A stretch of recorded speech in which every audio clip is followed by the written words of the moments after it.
이다. 아멘. 샬롬.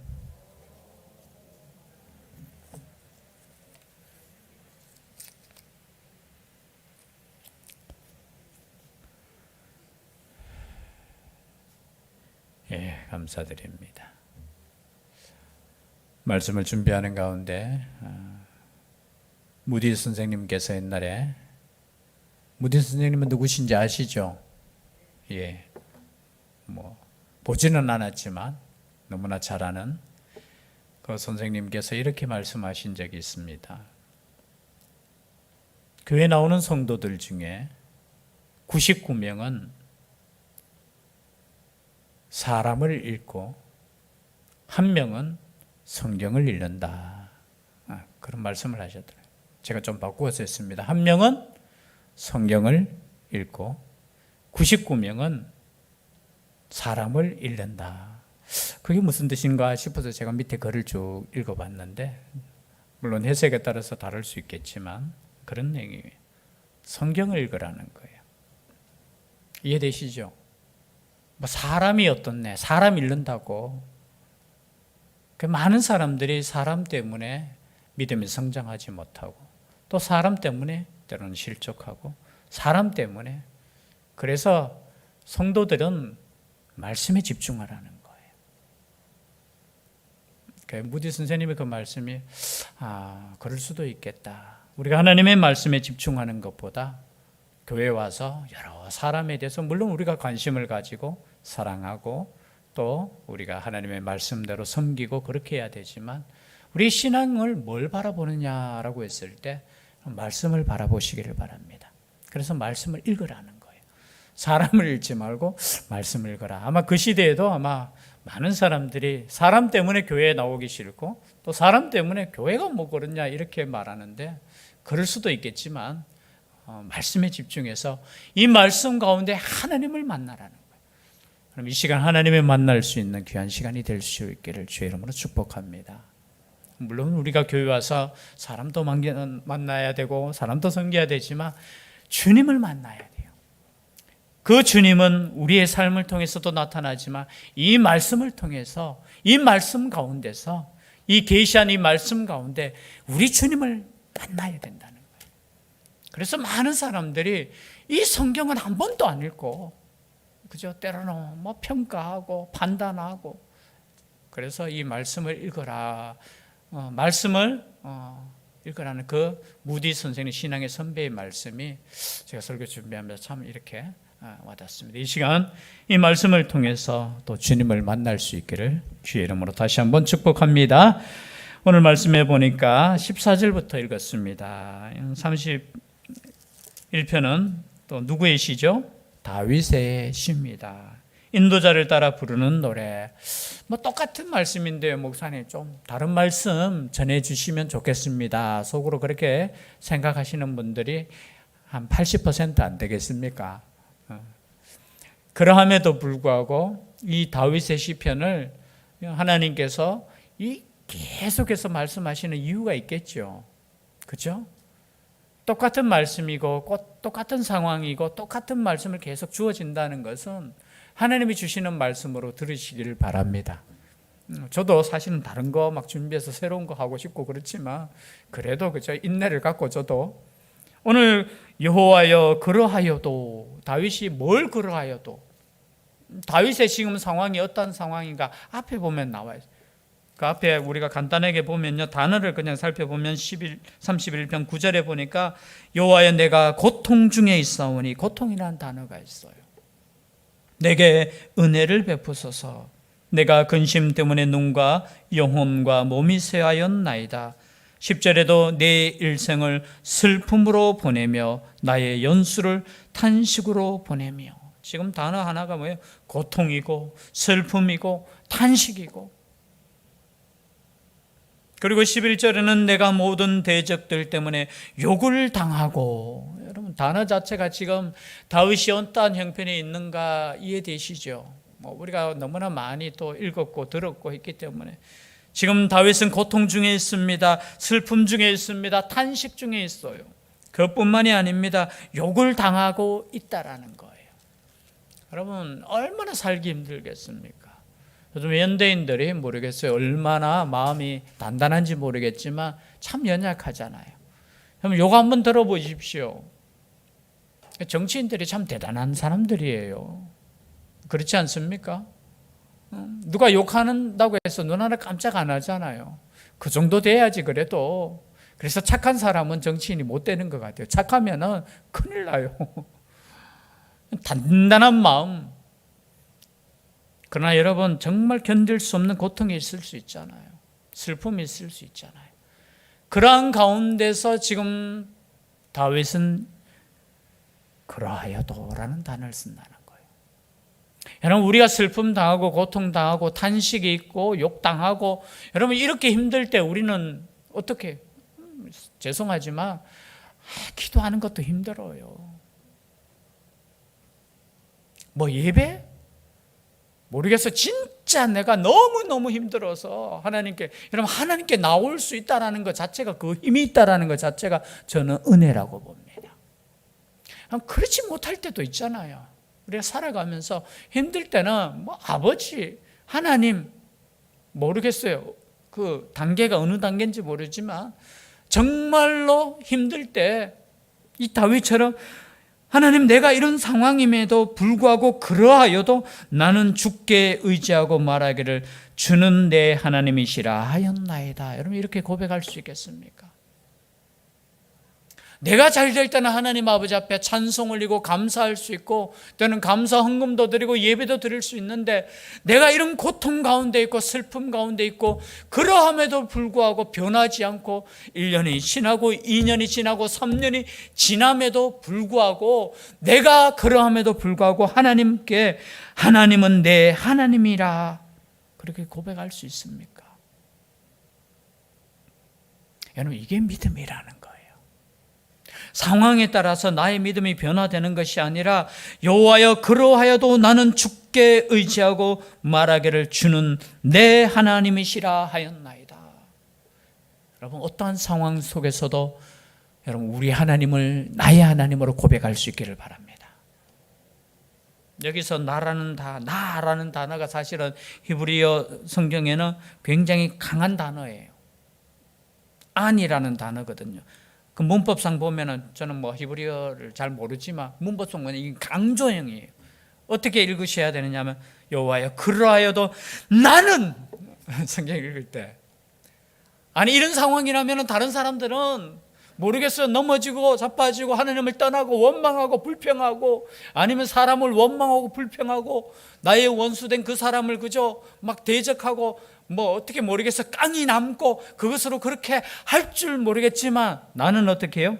나는 주께 의지하고 말하기를. 여러분 말하는 것도 중요합니다. 여러분 힘들 때일수록 원망과 불평보다는 하나님을 향하여 고백할 수 있기를 바랍니다.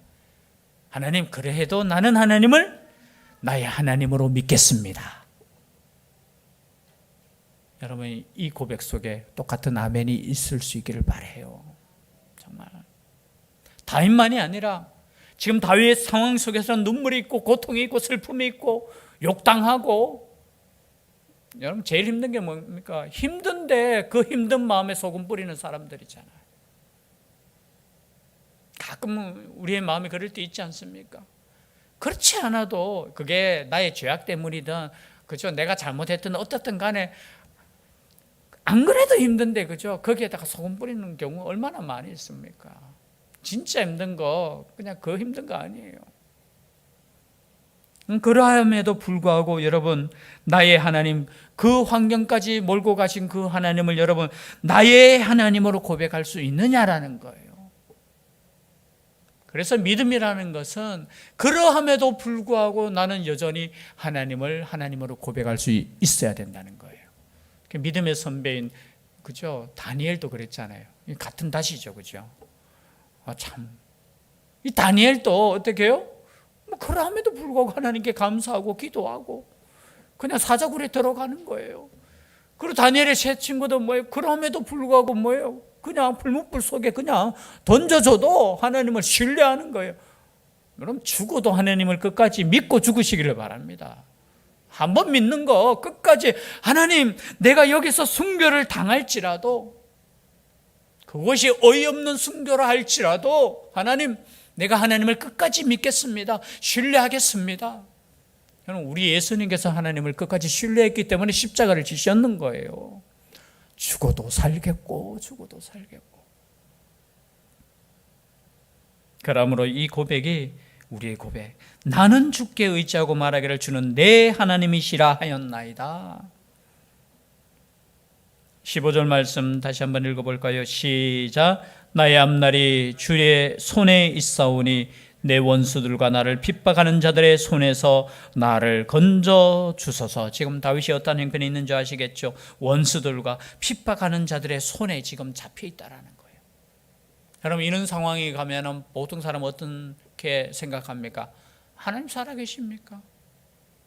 아니 하나님 정말 나를 자녀로 생각하십니까? 아니 하나님 정말 나를 사랑하십니까? 아니 하나님 지금 주무시는 거 아닙니까? 하나님이 살아계시다면 내가 왜 이렇게까지 힘들어야 됩니까? 그렇게 말할 수도 있잖아요. 그러나 여러분 그 시간에도 다윗은 어떻게 고백하느냐? 나의 앞날이 주의 손에 있다고 고백하고 있다라는 거예요. 나의 앞날. 원래 히브리 원 뜻은 조금 쉽게 해석하면 나의 정한 때, 그러니까 정한 때가 있다라는 거예요. 무슨 때가 있다고요? 하나님께서 정한 때가 있다라는 거예요. 여러분 그 때를 우리는 압니까 모릅니까? 때를 알아요 몰라요? 몰라요. 그거 알면은 여러분 신비주의에 빠지게 돼요. 나는 안다 니는 모르지. 그냥 다 몰라요. 그러나 우리가 믿는 것은 하나님의 정한 때가 있다라는 것, 만사가 이루어질 때가 있다라는 것. 그럼 전도서 3장 1절 우리가 그죠? 또 외웠잖아요, 그죠? 시험 쳤잖아요. 범사에 뭐가 있다고 했어요? 잊어버렸습니까? 범사에 기한이 있고 전도서 저기 있네요. 다 같이 읽겠습니다. 이게 빠릅니다. 시작.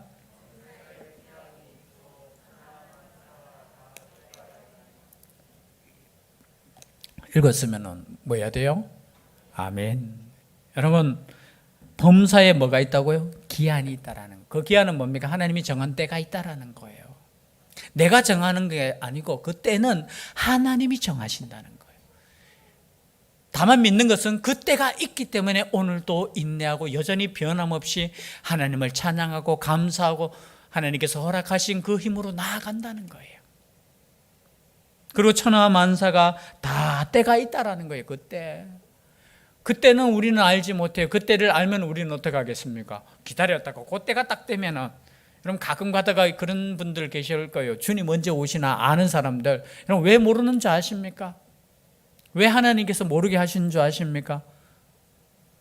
천사도 모르고 아들도 모르고 누구만 아신다고 했어요? 성경 말씀 다 나오죠. 여러분 제가 계속해서 반복하는 거예요. 천사도 모르고 누구도 몰라요? 답 안 보셨죠? 천사도 모르고 아들도 모르지만 누구만 아셔요? 아버지만 아시는 거예요. 왜 아버지만 알게 하셨을까? 알면 우리는 어떻게 해야 돼요? 이게 인간이라는 게 아니에요. 하나님은 우리의 삶과 그 과정을 지금 원하시는 거예요. 단순히 우리가 한번 딱 예수 믿으면 구원받는 그것이 아니고 구원받는 과정과 구원받는 과정 속에서 하나님의 역사가 일어나고 그 속에서 우리가 인내하고, 여러분 하나님과 우리 사이는 이게 역동적이라는 거예요. 그러니까 알면은 그게 은혜가 될 것 같은데 아닌 거예요. 그래서 제가 설교 시간에도 몇 번 이야기했지만 여러분 죽을 날을 여러분들이 아신다면 여러분 살아갈 수 있겠습니까? 못 살아요. 병 들어가지고 걱정하다가 죽어요. 아이고 이제 얼마 남았니? 2년 남았어. 아이고. 그냥 우리가 오늘도 편안하게 주무시고 오늘도 그리고 소망을 갖고 살 수 있는 것은 뭐냐? 모르기 때문이에요. 모르기 때문에. 그러나 모름에도 불구하고 우리 하나님의 손에 있다라는 것은 우리는 믿는다는 거예요. 여러분 우리는 하나님의 손에 있는 사람들입니다. 하나님 손에 우리는 붙잡혀 있고, 그리고 여기 나오는 악한 자들 원수들도 누구의 손에 있습니까? 옛날에 부처님 손에 있는데 부처님 손에 있는 게 아니에요. 부처님은 인간이에요, 그죠? 누구의 손에 있어요? 하나님의 손에 달려 있습니다. 그렇기 때문에 하나님의 손에 있기 때문에 우리는 어떻게 해요? 오늘도 우리는 평강 가운데 있다라는 거예요. 16절 말씀 또 읽겠습니다. 시작. 주의 얼굴을 주의 종에게 비추고 주의 사랑하심으로 나를 구원하소서. 여러분, 그렇기 때문에 우리는 뭘 해야 되느냐? 기도해야 되는 거예요. 때로는 우리가 우리의 길을 계획하잖아요. 그렇죠? 그러나 그 걸음을 인도하시는 분은 하나님이기 때문에 우리가 정말로 우리가 계획 잡고 일을 진행시키고 최선을 다해야 되지만 그것을 이루시는 것, 그 걸음을 인도하시는 분이 하나님이시기 때문에 우리는 하나님께 뭘 해야 돼요? 기도하셔야 돼요. 그래서 믿는 사람은 사실은 저는 다른 믿음이 뭘까라고 했을 때 고민했을 때 하나님께 기도하는 사람이 믿는 사람이에요. 하나님을 믿기 때문에 기도하는 거잖아요. 여러분, 하나님 믿지 않는 사람, 예를 들어서 나를 믿는 사람은 나에게 기도할 거예요. 그리고 돈을 믿는 사람은 돈을 구할 거예요. 그러나 여러분, 하나님을 믿는 사람은 하나님께 기도한다는 거예요. 물론 때로는 이렇게 생각할 수 있습니다. 우리 하나님께서 다 하시는데 뭐 기도할 필요 뭐가 있어? 아니에요. 하나님께서는 기도하라고 하셨습니다. 그 말씀을 믿고 하나님께 기도하는 것이 우리가 하나님께 맡기는 것이고, 지금 다윗이 지금 그거 하는, 나를 구원하소서, 이게 기도예요. 나를 건져주소서, 이것이 기도잖아요. 그래서 시편은 단순히 시인 동시에 뭐라고 했습니까? 기도라는 거예요. 이 자체가 기도하는 거예요. 여러분, 기도 많이 하는 게 뭡니까? 하나님을 높이 찬송하는 거예요. 우리가 찬송하는 것이 뭡니까? 하나님께 기도하는 거예요. 그래서 요한계시록에 보면 우리의 기도의 향이 하나님께 올라가는 거예요. 다른 게 올라가는 거 아니에요. 그래서 우리가 여러분 많이 기도하는 거, 저는 하나님께서 받으시는 가장 흡족한 향기라는 거예요. 향기. 지금 다윗은 믿고 기도하는데 무엇을 기도하느냐? 주의 얼굴을 주의 종에게 비추어 주시옵소서. 과거 여러분 민수기 6장에 보면은 생각나실 겁니다. 한번 찾아볼까요? 민수기 6장 24절에서 26절 방송실 부탁드립니다. 민수기 6장 24절 26절 함께 읽겠습니다. 시작. 여호와는 내게 복을 주시고 너를 지키시기를 원하며 여호와는 그의 얼굴을 내게 비추사 은혜 베푸시기를 원하며 여호와는 그 얼굴을 내게로 향하여 드사 평강 주시기를 원하노라 할지니라 하라. 아멘. 여기서 뭐냐 하면은 여호와 그의 얼굴을 내게 비춘다. 이 비춘다는 건 뭐냐? 얼굴을 이렇게 비춘다는 건 뭐예요? 은혜를 베푸시겠다는 거예요. 화가 날 때 어떻습니까? 화가 날 때 집에서 우리 부부싸움 많이 해보셨죠? 화날 때 어떻게 해요? 얼굴을 돌립니까? 서로 봅니까? 별로 뭐 이렇게 안 싸우셨죠? 화나면 어떻게 합니까? 얼굴 돌리잖아요. 보기 싫잖아요. 교회 와도 그랬어요. 누가 이렇게 마음이 불편하면 고개를 돌립니까? 안 돌립니까? 돌리지 마시기를 바랍니다. 돌리잖아요. 하나님도 이렇게 인간적인 표현이, 하나님이 얼굴이 어디 있습니까? 그죠? 그러나 인간적인 편에 봤을 때 하나님께서 우리에게 얼굴을 비춘다는 말은 만약에 화가 났더라도 다시 한번 얼굴을 우리에게 돌려주십시오. 용서해 주시고 은혜를 베풀어 달라는 거예요. 그래서 그 얼굴을 주의 종에게 비추어 달라는 그런 기도를 다윗이 하고 있다는 거죠. 그리고 19절 말씀 함께 읽도록 하겠습니다. 19절입니다. 시작. 주를 두려워하는 자를 위하여 쌓아두신 은혜, 곧 죽게 피하는 자를 위하여 인생 앞에 베푸신 은혜가 어찌 그리 큰지요. 여러분, 뭐가 큽니까? 우리 인생 가운데 하나님께서 베풀어 주신 그 은혜, 그 은혜를 꼭 기억할 수 있기를 바랍니다. 가끔 가다 보면 우리는 섭섭한 거를 많이 기억해요. 나중에 나이 들어가지고 부부싸움 할 때도 그렇잖아요. 참 좋은 거, 당신이 그때 나에게 베풀어 주신 그 은혜, 그 사랑, 그것보다 그 섭섭한 거, 특히 그 아이 낳을 때 그 섭섭하게 했는 것은 뭐 평생 간다면서요. 아니, 그렇게 남편이 죄송한데 그렇게 심부름해가지고 맛있는 거 사주는 거는 다 기억 못하고 뭐예요? 뭐 사달라고 했는데 그 하나 안 써줬는 거, 그게 막 섭섭해서 이야기한다면서요. 맞습니까? 안 맞습니까? 그게 인간의 마음일 수 있다는 거예요. 하나님 앞에서도 마찬가지예요. 하나님께서 우리에게 베풀어 주신 그 은혜를 한번 좀 생각해 보셔요. 생각만이 아니라 여러분 한번 적어 보셔요. 하나님께서 나에게 베풀어 주신 오늘의 은혜가 무엇인지. 여러분 이렇게 예배 드리는 것도 은혜라고 했습니까? 안 했습니까? 은혜예요. 예준이가 저기에서 예배 드리는 것 자체가 은혜입니까? 은혜가 아니에요. 은혜예요.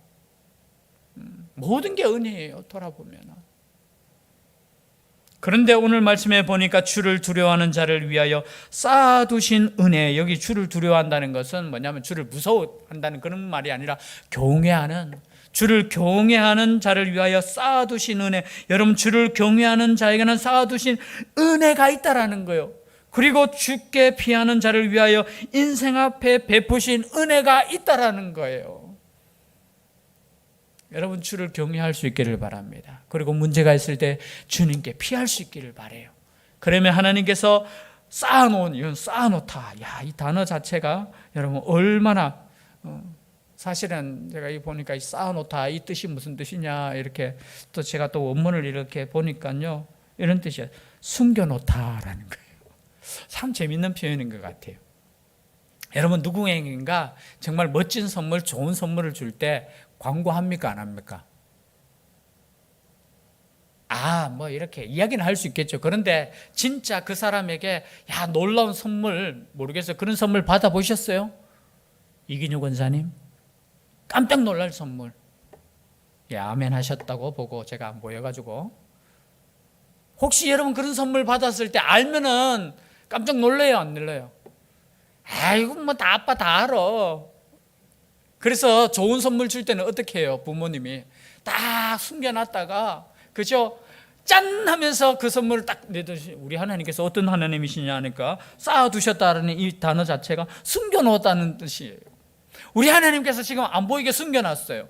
우리 눈에는 지금 보이지 않아. 보이지 않으니까 답답해요? 안 답답해요? 답답하기도 하고 이거 있느냐 없느냐. 마치 아이가 생일 딱 당했을 때 아빠가 선물 사놓았을까 안 놓았을까 궁금해할 때 뭐예요? 자기가 기대하는 것보다 더 큰 선물을 쫙 내놓을 때 그럼 기분 좋습니까? 안 좋습니까? 우리 하나님이 이런 분이시라는 거예요. 우리의 삶을 통해서 하나님께서 쌓아놓으신 그 선물을 받을 수 있기를 바랍니다. 어떤 자가 받아요? 경외하는 자, 하나님께 피하는 자가 받는다는 거예요. 우리 하나님의 선물이 없는 게 아니에요. 복이 없는 게 아니에요. 지금도 복을 주고 싶어서. 여러분 우리 죄송한데 우리 자녀 키워보면 아시잖아요. 막 주고 싶어 하잖아요. 사랑하는 사람 생기면은 여러분 어때요? 사랑하는 사람 생기면은 전부 다 사랑하는 사람 없는 것처럼 생기면 어때요? 주고 싶어요? 받고 싶어요? 물론 받고 싶지만 막 주고 싶잖아요. 사랑이 식었는지 아닌지나 보면 알아요. 주고 싶어요. 그냥 주고 싶어. 우리 하나님도 우리에게 주고 싶어요. 때로는 주고 싶어서 때로는 환난도 주시는 거예요. 뭘 주기 위해서? 상을 주기 위해서. 여러분 상을 받으려면 뭔가 상 받을 일이 있어야 되잖아요. 가만히 있는데 상 주면 이게 상입니까? 상 아닙니까? 이상하잖아요. 아니 내가 가만히 있는데 네 상 무슨 상이에요? 네 오늘 잘 살았어. 아니에요. 우리가 상을 받을 때 보면은 뭔가 그 상을 받을 인내를 했든지 아니면은 뭔가 받을 뭔가 다른 사람보다 월등하게 했을 때 상을 받잖아요. 근데 하나님께서 주시는 상은 언제 받느냐? 가만히 보니까 다른 거 아니에요. 성경에 보니까 때로는 환난 당하고 때로는 고통 당하고 때로는 어렵고 힘들 때에도 하나님을 의지했을 때, 그때에도 하나님을 찬양했을 때, 그때에도 하나님을 포기하지 않고 기도했을 때 하나님이 상을 주시는 거예요. 그 상이 뭐예요? 복이라는 거예요. 복. 21절 함께 읽겠습니다. 21절 시작. 여호와를 찬송할지어다. 견고한 성에서 그의 놀라운 사랑을 내게 보이셨음이로다. 여러분 이 말씀을 제가 왜 읽었느냐 그냥 넘어가도 되는데 여호와를 찬송하라는 거예요. 언제 찬송하느냐? 지금 고통이 있고 슬픔이 있고 환난이 있을 때 욕을 얻어물 때 여러분 여호와를 찬송하라는 거예요. 잘 될 때만 찬송하는 것이 아니라 뭐예요? 그렇죠? 이런 상황 속에서도 찬송하라는 거예요. 그리고 뒤에 말씀이 조금 난해한 구절이에요. 견고한 성에서 그의 놀라운 사랑을 내게 보이셨다. 이 견고한 성, 이 뜻에 보면은 이런 뜻이 있어요. 이 번역을 다른 우리는 개역 개정을 보는데 다른 성경에는 이렇게도 해석이 돼요. 포위 공격을 당하는 성이라고 보통 번역도 이렇게 많이 되어 있어요. 성경에 따라서. 무슨 뜻이냐면은 여호와를 찬송할지어다 포위 공격을 당하는 성에서도 하나님께서 사랑을 보여주셨다라는 거예요. 조금 내용, 단어, 의미는 다르지만 똑같은 거예요. 우리가 포위당해서 지금, 그리고 공격을 당해요. 여러분, 포위당해서 공격당하면 위기입니까? 위기가 아닙니까? 위기잖아요. 절대절명의 위기에서 하나님께서 사랑을 보여주셨다라는 거예요. 여러분, 위기에 있다고 자포자기하지 마십시오. 위기에 있다고 그냥 포기하고 그냥 그러지 마세요. 하나님께서 그 위기 속에서 견고한 성과 같은 포위 당했을 때도 하나님의 사랑만 있으면, 하나님의 은혜만 있으면, 하나님의 구원하심만 있으면, 그래서 다윗은 22절입니다. 이 말씀만 읽고 마치겠습니다. 22절 함께 읽겠습니다. 시작. 내가 놀라서 말하기를 주의 목전에서 끊어졌다 하였사오나 내가 주께 부르짖을 때에 주께서 나의 간구하는 소리를 들으셨나이다. 여러분, 언제 들으셨다고요? 내가 주께 뭐 할 때? 제가 지금 시편을 계속하면서 뭐가 나와요? 부르짖는다는 단어가 저는 계속해서 나오는 것 같아요. 여러분, 부르짖을 수 있기를 바랍니다. 물론 뭐 꼭 소리내어 부르짖는다기보다 나의 가슴에 간절함을 가지고 하나님 없이는 내가 지금 살 수 없어요라고 그 부르짖음이 있어야 된다는 거예요. 정말 하나님 없이도 내가 하나님 없이는 살아갈 수 없습니다라는 그런 간절함의 예배가 있어야 되고, 그 간절함의 믿음이 있어야 되고, 그 간절함의 부르짖음이 있어야 되는데 우리의 삶은 어떻습니까? 하나님보다 더 어쩌면 더 간구하는 간절함이 혹시 있지 않나 한번 생각해 볼 수 있기를 바라요. 그래서 힘들고 어려울 때 주님께 부르짖고 24절 말씀처럼 여호와를 바라는 너희들아 강하고 담대하라. 어떠한 상황 속에서도 강하고 담대함으로 부르짖을 수 있는 우리가 될 수 있기를 주의 이름으로 축복합니다. 기도드리겠습니다. 사랑의 하나님, 감사를 드립니다. 때로는 힘들고 어려울 때 낙심하여 하나님 앞에 기도할 수조차 없을 그런 힘든 가운데서도 주의 성령께서 함께하여 주셔서 세임 주셔서 하나님께 부르짖을 수 있는 믿음 허락하여 주시옵소서. 강하고 담대한 마음으로 하나님께 나아갈 수 있는 저희들 되게 하여 주시옵소서. 함께하여 주실 줄 믿사옵고 예수님 이름으로 기도드리옵나이다. 아멘.